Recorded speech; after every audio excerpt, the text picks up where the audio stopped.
kusoo dhawaada Ramalo info asxaabta iga soo follow gareysay dhinaca TikTok waxaan rabaa hadda kadib insha Allah in aan barnaamijyadii TikTok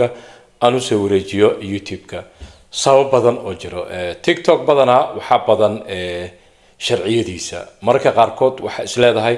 TikTok waxa loogu talagalay ciyaar dance heeso nico laakiin loogu talagalin waxyaabaha serious-ka marka video gelisid waxa laga yaabaa marka qaarkood in copyright oo meel u socdo jirin in lagu saaro maraan baaritaan ku sameeyay waxa ogaaday dadka newska dhaqaalaha waxyaabaha caafimaadka ka hadla badana dhib ku qabaan TikTok marka hadda wixii ka dambeeyso insha Allah videoyada aan gelinayo TikTok waxaan kala soo gelin doonaa igu aad u faahfaahsan YouTube-kayga Ramalo info haddii aadan subscribe yahan insha Allah follow me ama subscribe on Ramalo info sidoo kale Facebook badana odayaasha waxay isticmaalaan Facebook TikTok waxa u badan dhalinyarada marka waxaan u wareegi doonaa sidoo kale Facebook video aan soo dhigo TikTok waxaan soo dhigi doonaa Facebook iyo YouTube kan horaan u sameeyay laakiin hadda rabaa insha Allah inaan daily u isticmaalo oo aan soo geliyo waxyaabo kasta oo ku cusub Europe ama Mareykan ama Canada ama adduunyada dhanba iyo wadankeeni hooyo insha Allah Soomaaliya u ducaynayna wadankeena waa jecelnahay horumaraan la rabnaa laakiin waxa isleedahay marka qaarkood Soomaalida nolol diyaar uma aha oo marka aad dhigeysatid siyaasiyiinta marka dhigeysatid odayaasha waxa isleedahay 40 sano 35 sano naguma filna wili bilaabay noo maray marka wadankeena waa ka sheekayn doonaa duco iyo mataqaana horumarin iyo raay inaasiino dadka qurbaha badana adduunka waxay ka faa'iideen fikrado salada oo soo qaato dadka yahuuda diasporahooda awood bayna leeyihiin wadankooda aad u caawiyaan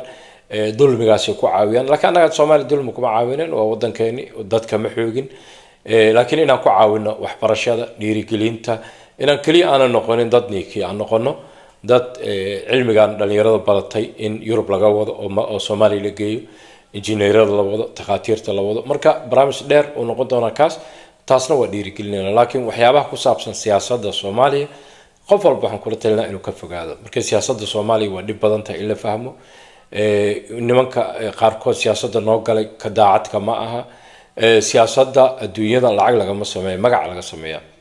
ra'iisul kasto Ingiriis ama madaxweyne kasto Mareykan markuu xilka ka dago wuxuu noqdaa billionaire laakiin marka uu shaqada ku jiro waa nin miskiin oo faqri laakiin markuu ka dago wuxuu helaa shaqooyin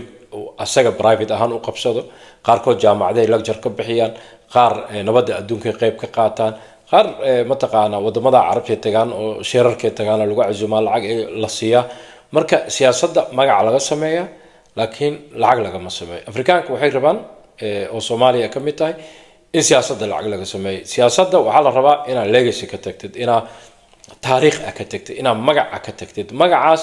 inta noo shaqeyn waa isticmaale hadii dhimato lagu xusi doonaa inta adduunka la joogo wadada dhistay iskoolka dhistay nabadii ka shaqeysay horumarka ka shaqeysay waa laga sheekeyn doonaa marka ku soo dhawaada mar koowaad mar labaad mar saddexaad Ramalo info hada kadib insha Allah TikTok san active uga ahay YouTube iyo Facebook insha Allah waxaan rabaa inaan dardargeliyo asxaabtan waxa ka codsanaa in follow-ga subscribe-ka insha Allah YouTube Facebook TikTok meel walba insha Allah aan leeyahay xastin free way waxaan kala faa'iideysanayna waa just connection way waxaan lagu dhahay follow iyo subscribe iyo ma aha waqofkan waa ka helay barnaamijyadiisa next time waxaan sugaa barnaamij kale markuu barnaamij kale soo daayo pop up oo ku kor soo aada ama waa arkaysaa insha Allah marka thank you very much ka TikTok iga follow gareey akhyaarta u badan ma sha Allah thank you again and again